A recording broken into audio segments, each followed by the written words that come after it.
Əzizlərim, sizlərə bir düstur deyim ki, necə insan həyatını sürməlidir, qorxu və ümid arasında bir əməl, hər hansı bir əməl, yaxşı bir əməl yerinə yetirəcəksənsə, birinci ümidlə yanaş.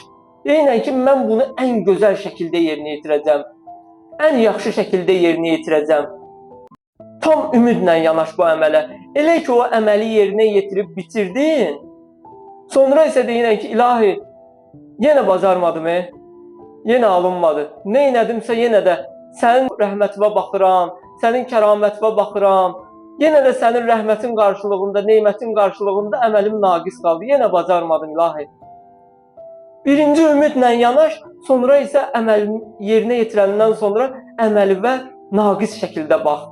Bax, bunda insan inkişaf eləyər. Sonra ardıcadında başqa bir əmələ yönəl. Deyinən, yox ilahi, mən başqa bir əməl eləyəcəm. Tam ümid şəkildə ona yanaş. Yenə də onu bitirəndən sonra öz əməlindən narazı ol. Belə bir halda olsa insan, bilirsiniz necə gözəl olar həyatı. İnsan hər anı onu bir addım irəli aparar.